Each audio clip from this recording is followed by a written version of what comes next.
Bom dia, estou aqui com a Regiane, com o Lucas e com a Rafael. Agradecer a Regiane pelo convite. Meu nome é Sérgio Dulcini. A minha experiência, eu sou engenheiro de materiais, com especialização em polímeros, um mestrado em ciência dos materiais e terminando esse ano um doutorado também na área de ciência dos materiais.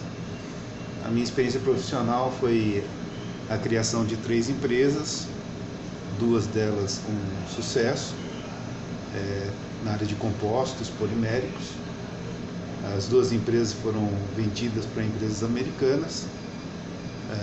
Eu tenho formação também em controladoria e finanças pela USP, em Ribeirão Preto, e eu me dediquei sempre em minha vida a produtos de tecnologia e administração de empresas de tecnologia.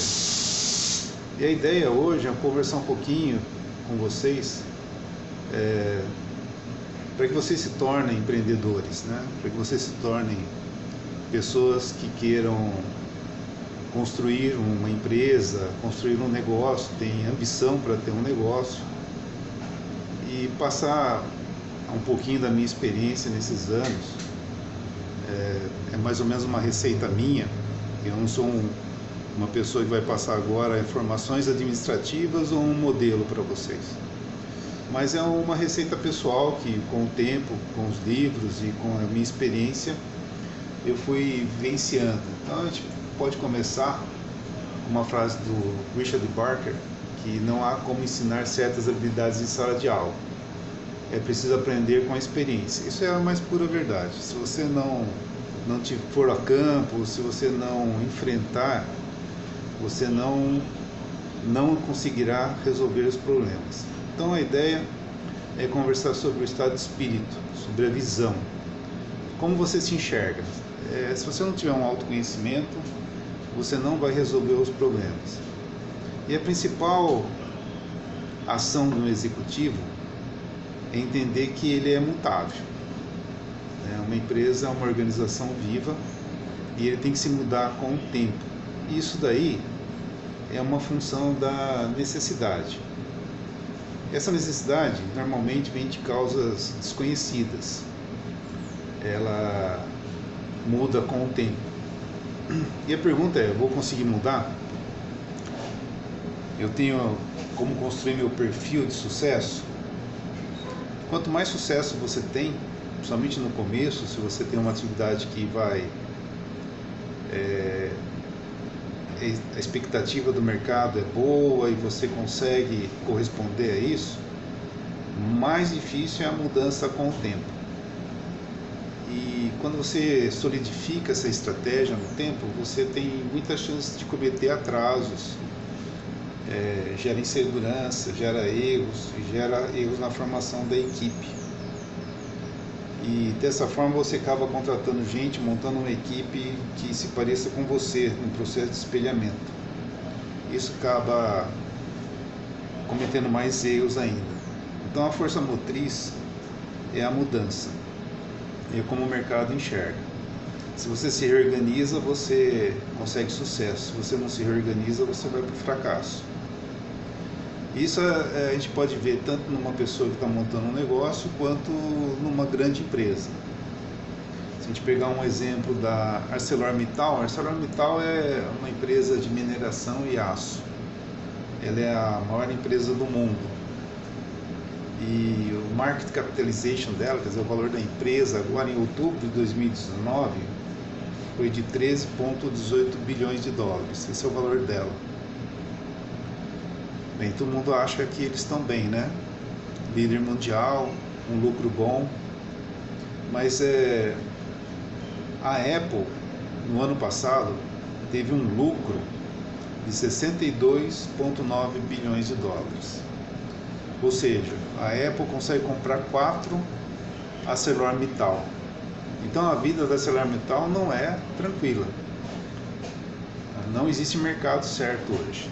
Então a inovação é a palavra-chave. Então serviços, produtos, novos materiais, o que eles vão fazer para ser competitivos? Então qual que é o espírito do empreendedor, da equipe? que está lá para fazer as mudanças. A pergunta é como. Como criar competitividade, como fazer as mudanças.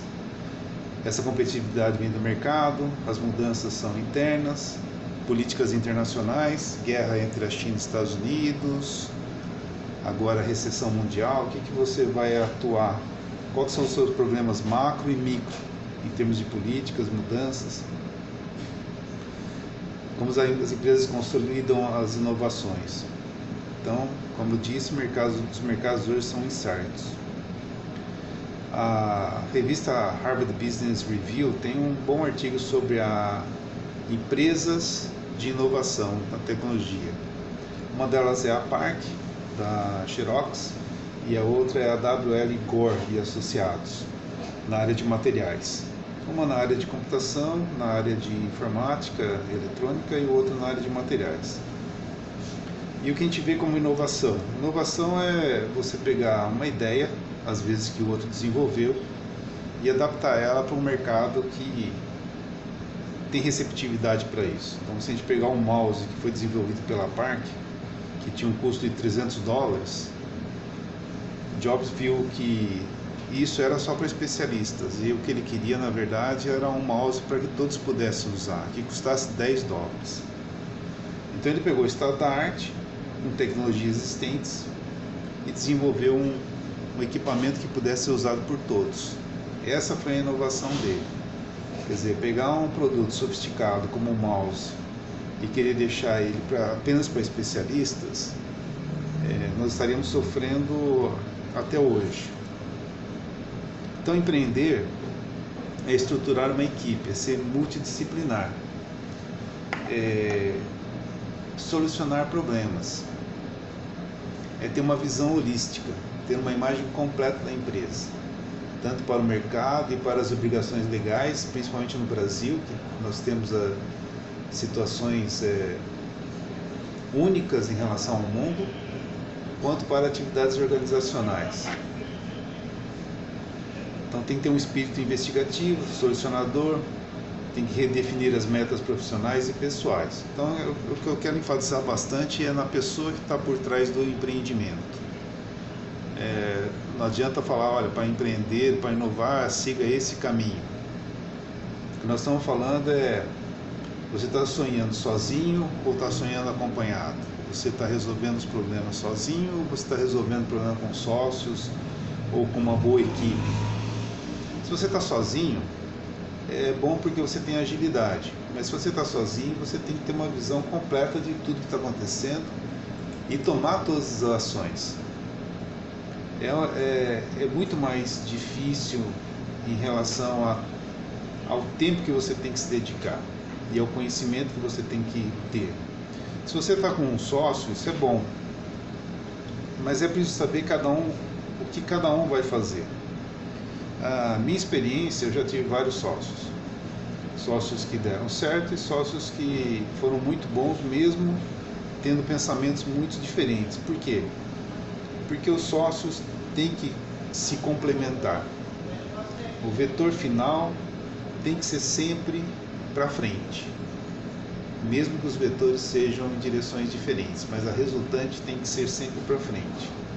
Se você tem um sócio onde o vetor parece que está indo na mesma direção, mas na verdade ele está sempre indo no sentido contrário, é complicado. Então, um sócio normalmente aquela pessoa executiva, que a gente chama de CEO, Chief Executive Officer. Tá? Quais são as características desse líder por execução? E nós temos um outro líder, que é o líder de aconselhamento. Um não é menor que o outro, mas cada um trabalha numa esfera diferente. E você pode ter um ou dois sócios com uma característica de CEO e um ou dois sócios como uma característica de aconselhamento. Então cada um precisa fazer a sua parte, cada um tem as suas características pessoais. Normalmente o CEO, ele sabe dimensionar uma oportunidade de crescimento. Eu vou comentar algumas características do CEO, entre elas é exatamente essa. Você identifica uma oportunidade. Não necessariamente essa oportunidade vai dar lucro, mas você identifica uma oportunidade. Você consegue os recursos. Tem muita gente que tem uma ideia brilhante, mas não consegue os recursos.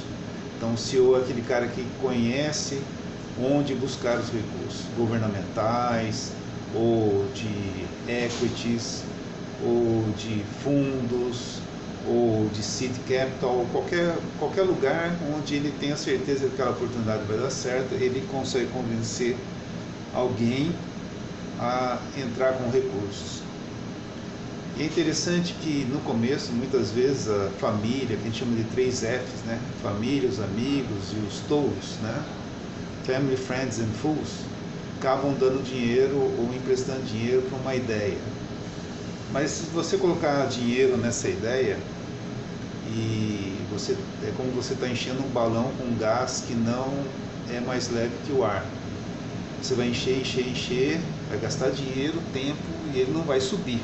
Então, se a gente imaginar um balão pode ser enchido com um material bastante leve, rápido, ágil, que suba, mas se você não fortalecer a resistência do balão, quanto mais ele sobe, mais ele expande e estoura. Então, ao mesmo tempo, você tem que fortalecer sua equipe, sua posição, seu mercado. E você precisa saber se você está levantando esse balão num ambiente onde tem chuva, frio, porque vai ser mais difícil. Oceano azul é raro.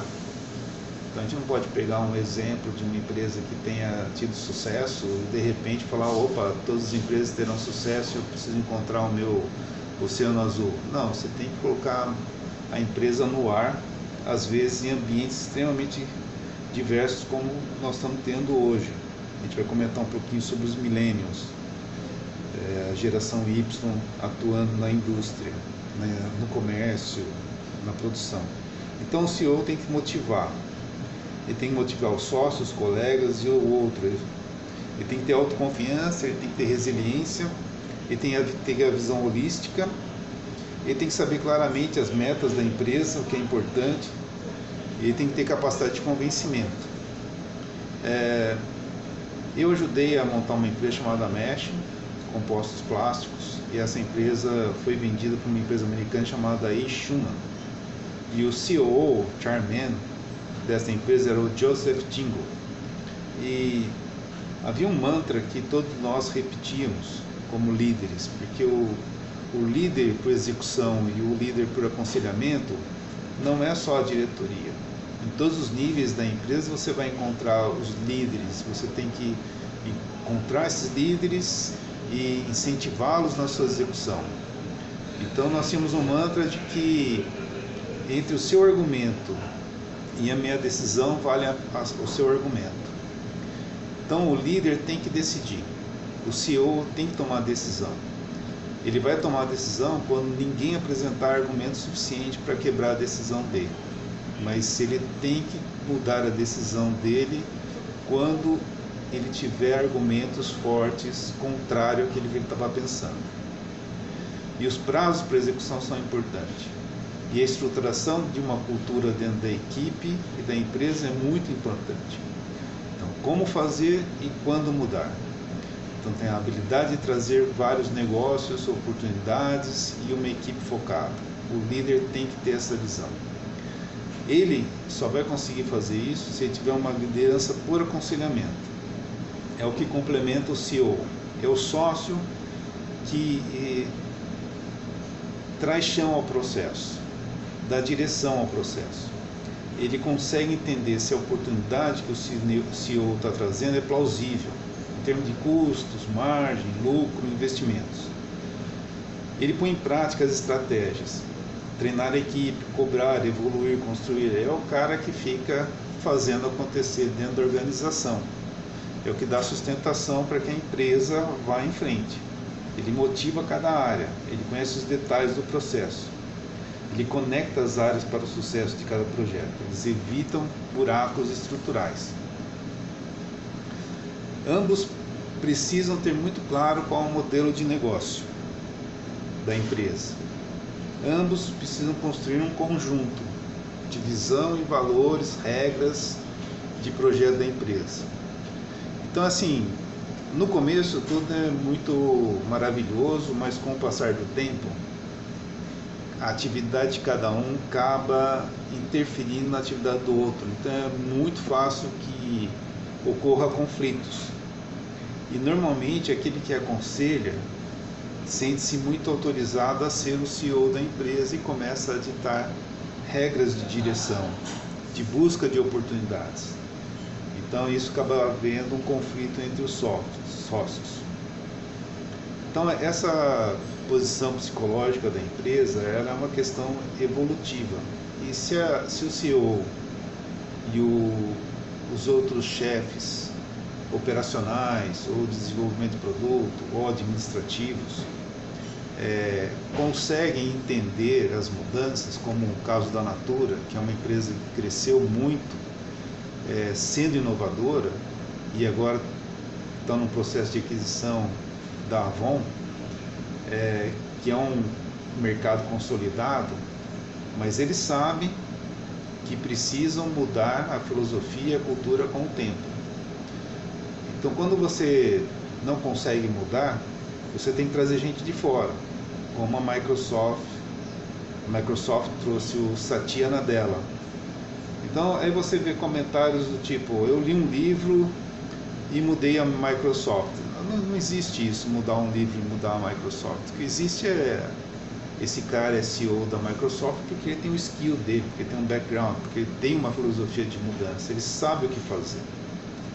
Às vezes as pessoas precisam dar sustentação para alguma ideia, então trazem consultores, livros e literatura, gente de fora, para ajudar na consolidação e convencer a equipe de que as coisas estão mudando. E é interessante um caso da Marvel, né? Qual o modelo de negócio da Marvel, que foi uma empresa na área de cinema que ganhou bilhões de dólares aí. O que eles perceberam? Eles perceberam no modelo de negócio deles, na visão, nos valores que eles estavam criando, que eles precisavam ter uma renovação de personagem. Então eles criaram diversos personagens e criaram o que eles chamam de falência criativa. O que é uma falência criativa? São 4 sequências de filme. O foco é no segundo filme. Então você tem o primeiro filme, um bom filme no segundo lançamento, uma boa expectativa no terceiro e você finaliza no quarto filme. Então você tem uma sequência de 4, um alto valor agregado. E o que eles perceberam em relação à repetição de personagens? Aqueles personagens que eram mais identificados pelo mercado, que eles queriam. Então, em 22 filmes produzidos, nós temos 27 personagens. É interessante essa quantidade de personagem por filme. Mas o Homem de Ferro trabalhou 10 filmes em 22. O Nick Fury, que é o cara que organiza tudo, 10 filmes em 22. O Visão, 9 em relação a 22 filmes. A Viúva, 7 em 22 e o Hulk, 6 em 22. Então você tem um núcleo duro de personagens que trabalham em vários filmes nessa estratégia de criar uma sequência de 4. O segundo, extremamente forte, cria uma expectativa para o terceiro, o quarto encerra o processo. Então, esse é um modelo de negócio que deu certo. Então, na empresa haverá sempre uma competição entre o curto prazo e o longo prazo. No curto prazo, você tem que ter receita para pagar todas as contas fixas e variáveis. Se você não tiver receita, você não tem empresa. Então você tem que pensar no feijão com arroz, você tem que pensar no café da manhã, no almoço, na janta, mas se você não tiver o longo prazo, não tem sustentação. E essa é uma informação que é consolidada numa pesquisa das 100 melhores CEOs do mundo.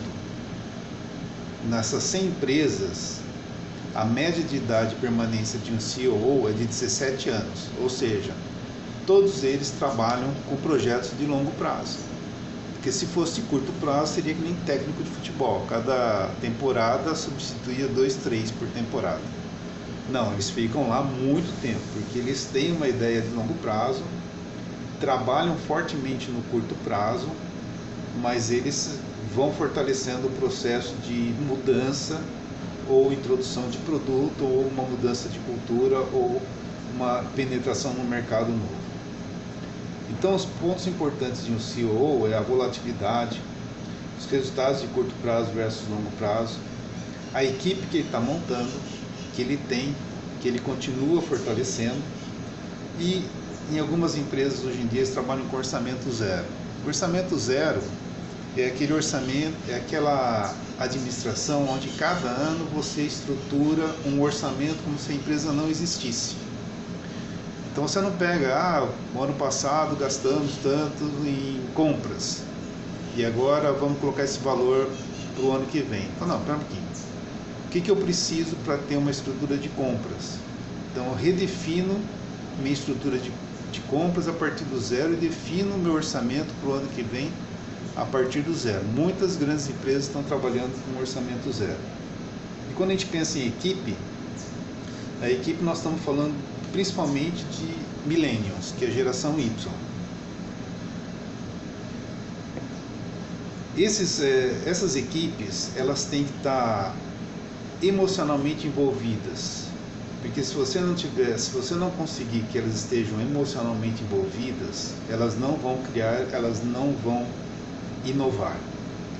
Então você tem que dar muito feedback, você tem que dar uma visão holística para elas também em relação à empresa, evitar reuniões formais, aprender a mudar e assumir riscos e entender que muitos dos millennials eles têm uma relação profissional e vida pessoal, esse equilíbrio muito importante. Então, há uma expectativa de crescimento rápido, então você tem que motivar elas sabendo que vai ser uma dificuldade entre a taxa de crescimento da sua empresa e a expectativa de crescimento da pessoa que está trabalhando com você. O compromisso da empresa em relação aos valores, ou seja, você é um líder de uma empresa e precisa entender que você é de uma forma e seus funcionários são de outra forma. Então, aquilo que você pensa, não necessariamente os seus funcionários ou a tua equipe pensa igual. E você tem que se adaptar ou convencer eles a acreditar em você. Mas alguns pontos são importantes. No caso de ética e valores, para os milênios, são muito importantes. E você tem que entender também que existe uma volatilidade em relação à geração Y.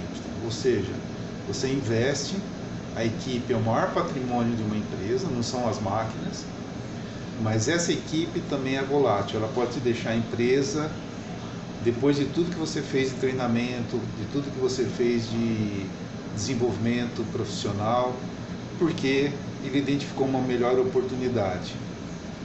E agora, nos Estados Unidos, 50%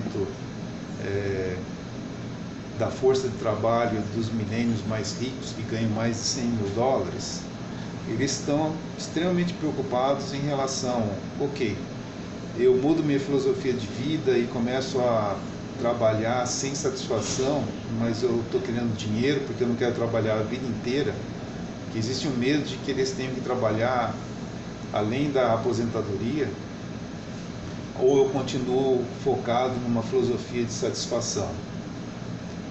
Aqui no Brasil, 50% da força de trabalho já são milênios, aqueles que nasceram entre a década de 80 e 2000.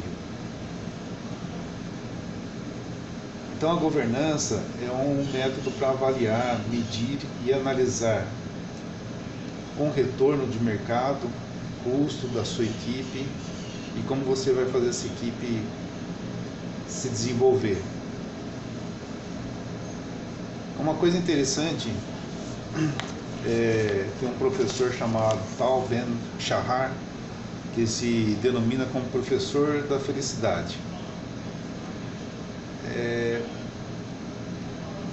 O mundo hoje não é como há 20, 30 anos atrás, ou mais tempo. Você pegar após a Segunda Guerra Mundial, se fabricava televisões com muitos defeitos, porque ninguém sabia de qualidade, de ISO 9000 ou qualquer outra coisa assim. Hoje não. Hoje, qualquer ideia que você tiver, tem alguém fazendo alguma coisa. Então o estresse é muito forte, a intolerância é muito forte, o sentido de urgência é muito forte, a ansiedade é muito forte. Então, o que você tem que fazer, ou o que as pessoas precisam fazer, é evitar burnout. Burnout é quando você está tão estressado que você apaga, você desiste. E as pressões hoje são muito fortes. Eu tenho um filho que é médico e ele é médico do INCOR, cardiologista, e a tensão que os médicos vivem hoje em dia é burnout o tempo inteiro. Então tem que ter bastante paciência e filosofia de trabalho dentro da empresa para evitar o burnout, reduzir a intolerância, reduzir a ansiedade por urgência e evitar os estresses. Então, voltando ao tema importante, tudo isso que nós estamos falando de empreender, nós estamos falando das pessoas que querem empreender, é como você, é teu estado de espírito, né? E eu quero entrar num assunto que é o valor da sua ideia.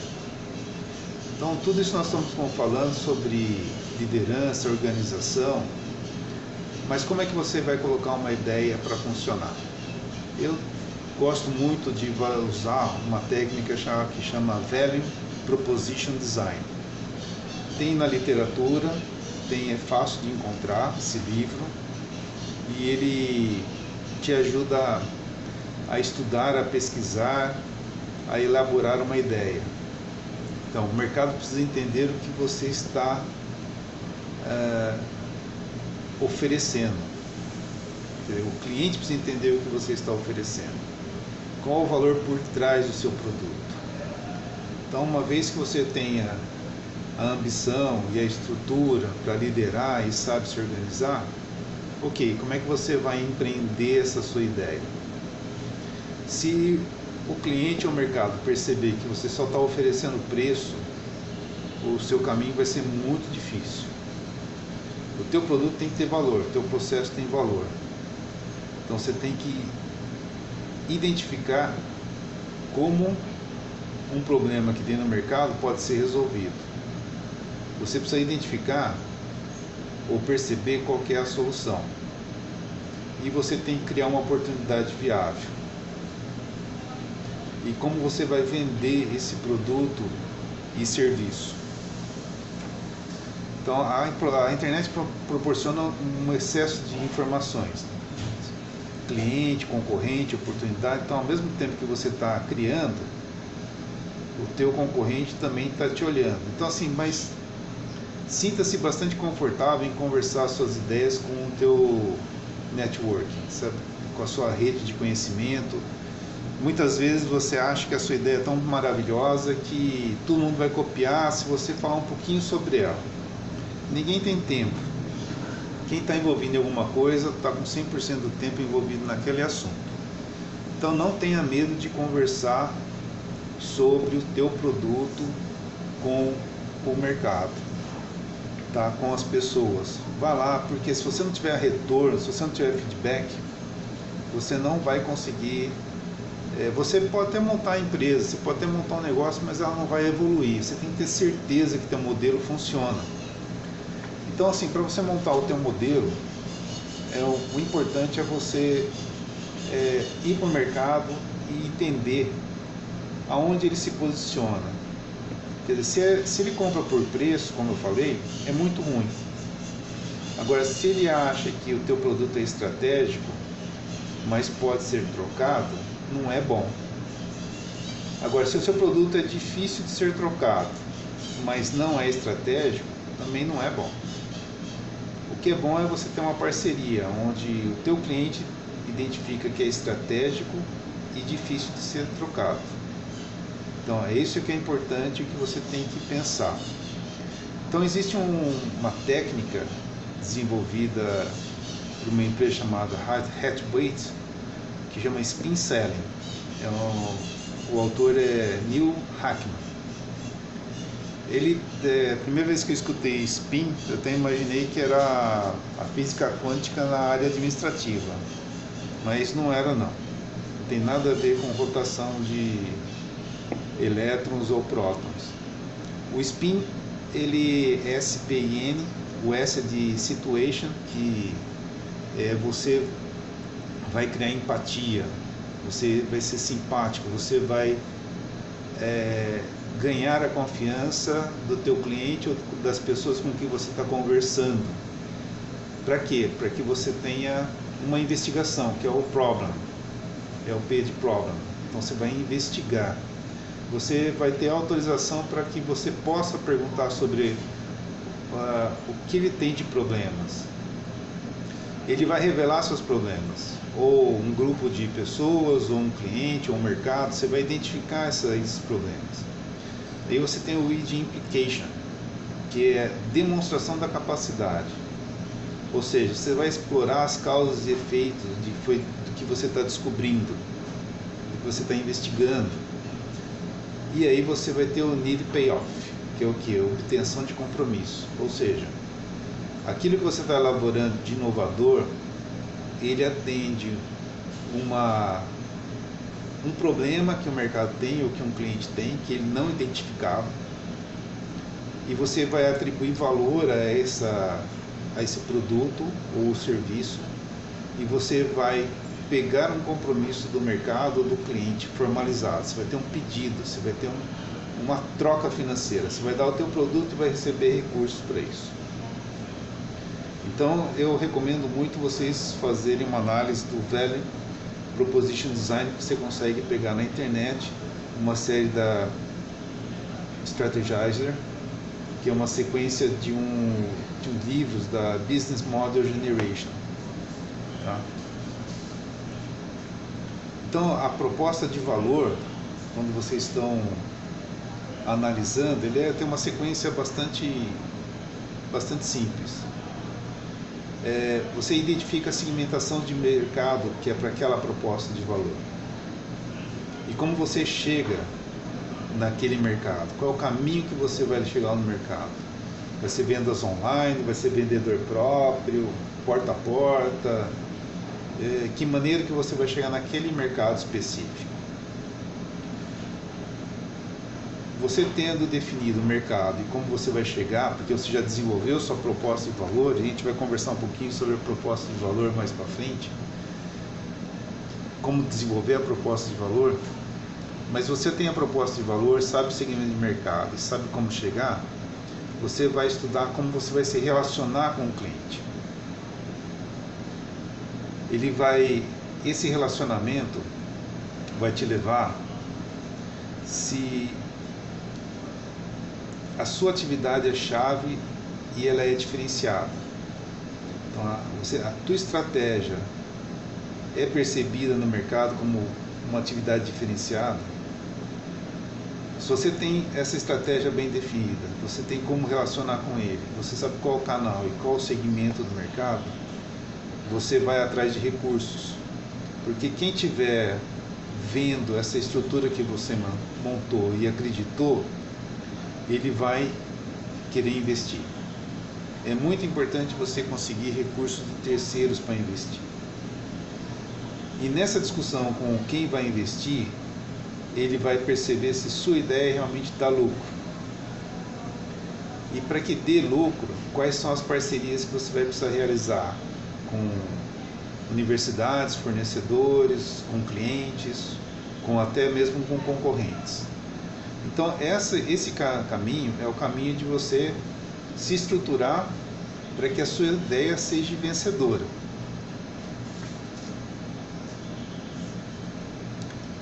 Eu gosto muito de usar uma técnica que foi desenvolvida por um físico israelense chamado Eliyahu Goldratt, que é a teoria das restrições, Theory of Constraint. Tá, essa teoria, eu aconselho muito vocês procurarem na literatura e buscar informações sobre essa teoria. Ela é muito boa no sentido de saber onde estão os seus problemas e qual a sequência que você precisa para solucionar eles. É muito difícil você ter mais do que um problema para ser resolvido, no máximo 2 problemas. Quando nós montamos as nossas dificuldades, os nossos sintomas, as ações negativas, quando você analisa você mesmo em relação a desenvolver um novo projeto, ou analisar um mercado, ou analisar um produto, você encontra vários problemas, mas um deles é a raiz. Então ali você percebe, dentro de todos os seus problemas, qual é o primeiro que você vai atacar. Esse é um processo lógico, é uma forma lógica de identificar causa e efeito. A causa e efeito não é todos os problemas têm causa e efeito diretamente relacionado. Então, qual é aquele que é a causa principal? E você vai atuar naquela causa principal, eliminar aquele problema, partir para o segundo problema, partir para o terceiro, sempre resolvendo um problema ou 2 de cada vez. Então, isso te dá uma sequência de trabalho, uma sequência de atividades. Dentro dessa sequência de atividades, você vai fazer a identificação do valor do seu produto, da sua ideia em relação ao mercado. Você vai trabalhar em relação ao que o cliente está fazendo, ou o que o mercado está fazendo em termos de atividades, quais são os ganhos que eles poderiam ter, que eles não percebem, que você poderia aumentar os ganhos deles, e quais são as soluções que você está levando ao cliente. Então essa é a filosofia por trás da pessoa que vai empreender. Essa é uma receitinha de bolo, com essas literaturas que eu recomendei. Se você dominar elas, você vai conseguir consolidar e crescer com qualquer produto, inovador ou não, mas você provavelmente vai ter sucesso. E aí agora eu deixo vocês aí para fazerem perguntas, tá? Porque a gente tem mais um tempo aí, eu não sei quanto tempo nós temos, uns 10 minutos, eu não sei. Se vocês quiserem fazer pergunta, fiquem à vontade. Ninguém fez perguntas até agora. Eu estou encerrando e gostaria de agradecer a professora Arlene, que é a coordenadora do projeto, pela oportunidade de poder falar para vocês, tá bom? E levar um pouquinho do meu conhecimento para vocês. Obrigado, né?